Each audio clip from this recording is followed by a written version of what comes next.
So, Wojciech, you have long hair. You're in a band. Someone in your band plays the sitar. So now, you're an expert on India.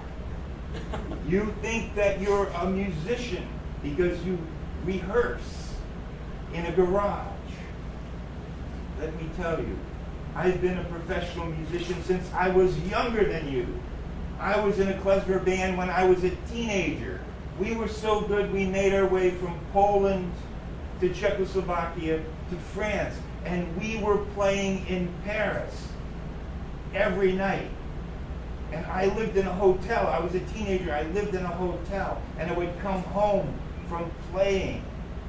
And the doorman, who was a German, and I suspected a Nazi, would say to me, so, it's the Yidel with a fiddle. You're a Jew, but I love how you play, because he would come to the club sometimes. And he would let me in. But he would give me that Nazi look. And then, it was 1939. And the Germans invaded Poland, and we could not go home to Poland. There was no point. And then it was the war. And so we joined a French unit for strangers, étrangers. They had special army units for foreigners. And we joined this thing, and it was the phony war. And then suddenly it was the real war. In 1940, and the Germans were everywhere, and they overran everything, and we retreated, and we were outside Dunkirk with the Englishers. And somehow we hooked up with these Scottish men. I think it was because Matala was obsessed with those bagpipes that they play, and he wanted to learn, so he found Scottishers, and he dragged us with them. And we were with the Scottishers, and they were lying on the canal, shooting at the German tanks, at those little holes that they looked through, the only opening in the tank. The Scottishers were shooting at those holes, keeping the tanks away. And somehow, we were now part of the Scottishers. We didn't have the kilts, but we were part of their unit, and we were bandsmen. And in the British Army, the bandsmen were like medics. We carried stretchers, and we did bandages, and we ran back and forth with ammunition.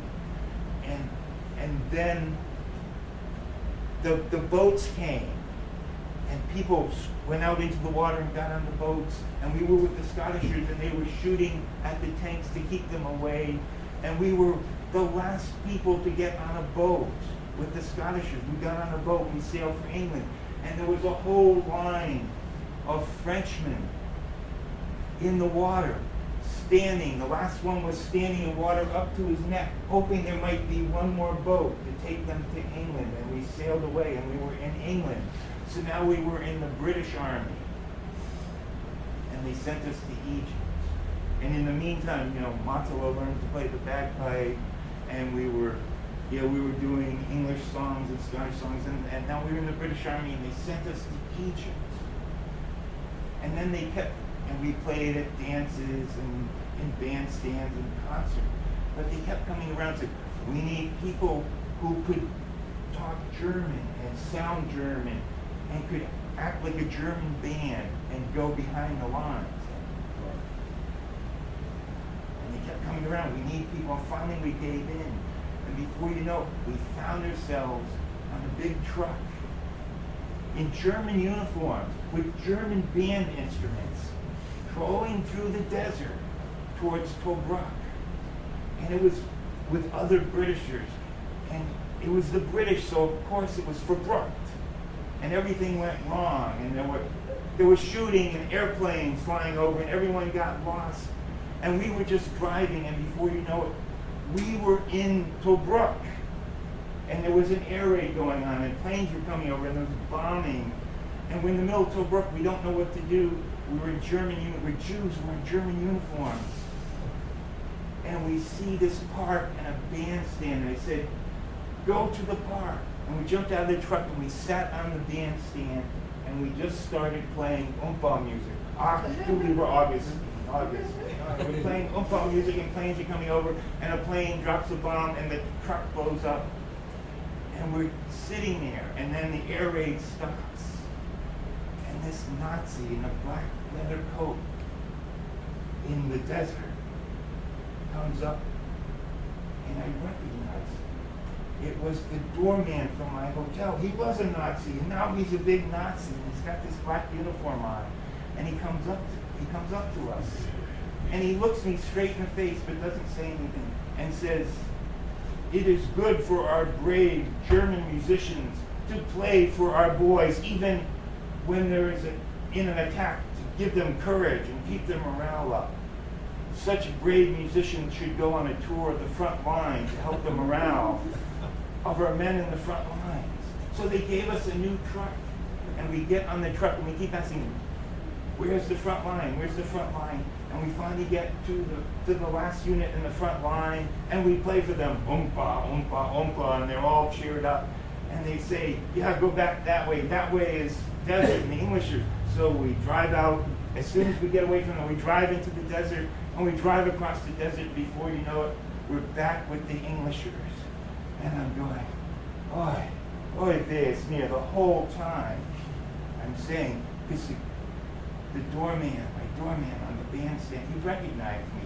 He knew that I was a Jew, but he thought I was a Jew in the German army. He didn't know that I was a Jew in the French army and now in the British army, pretending to be in the German army. And I finally could breathe. And we were back with the Britishers, and they sent us to India. And for the rest of the war, we played at concerts and on bandstands, and Matala found someone who could play, with a sitar and learned to play the sitar. And we would play klezmer music with a bagpipe and a sitar.